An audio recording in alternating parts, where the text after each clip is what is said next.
कि निम्नलिखित में से कौन सा कथन गलत है? Which of the following statement is incorrect? आज आपके सामने हम ये स्टेटमेंट बेस्ड क्वेश्चन लेके आए हैं और इसका पहला ऑप्शन पढ़ते हैं। पहला स्टेटमेंट दिया हुआ है कि चिप्स को खराब होने से बचाने के लिए चिप्स निर्माता जो है इसमें क्या करता है, एक गैस भरता है ना। चिप्स निर्माता आमतौर पर चिप्स के बैगों में नाइट्रोजन भर देते हैं। अच्छा, नाइट्रोजन गैस यहाँ पे क्या करता है, उसके लिए ये उसको खराब होने से बचाता है, इसलिए चिप्स वाला हो गया या कुरकुरे हो गया और जितने भी भुजिया आता है ना वो सबके पैकेट में नाइट्रोजन गैस भरे होते हैं, ठीक है ना। आगे लिखा है कि उपचयन को रोकने के लिए वसा और तेलयुक्त खाद्य पदार्थों में एंटीऑक्सीडेंट मिलाए जाते हैं। यानी कि ये बात करी जा रही किसके लिए, उपचयन। उपचयन बोले तो ऑक्सीकरण, ऑक्सीकरण को रोकने के लिए इसमें एंटीऑक्सीडेंट मिलाए जाते हैं। ये बात बिल्कुल सही है, ये भी पक्का ट्रू है। अब देखिए यहां लिखा है क्या कि वसा और तेल समय के साथ साथ अपचपित यानी कि अपचयित लिखा हुआ है यहाँ पे, है ना, अपचयित हो जाते हैं और इनमें दुर्गंध आने लगती है। भाई मेरे ये गलत लिखा हुआ है, ये अपचयित नहीं होता है, ये क्या हो जाता है, ये उपचयित होता है ना। यहाँ क्या होना चाहिए था, उपचयित होना चाहिए था।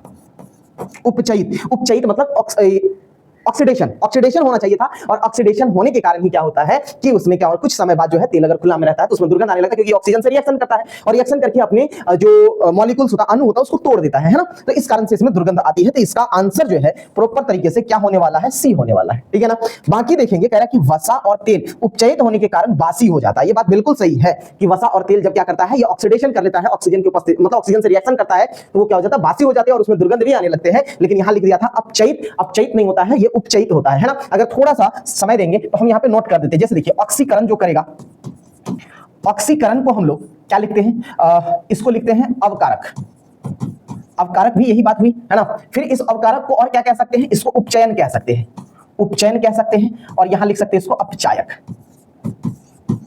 ये सभी बात मेरे भाई सेम, मतलब सभी बात एक ही है ना। हर जगह ऑक्सीजन का संयोग होगा और हाइड्रोजन का निष्कासन होगा। दूसरा अगर आपको देखो तो यहाँ पे मैं यहाँ दूसरा के बारे में बात करूं तो यहाँ लिख दे रहा हूं, है ना, यहाँ होता है अवकरण लिख दे रहा हूं, है ना।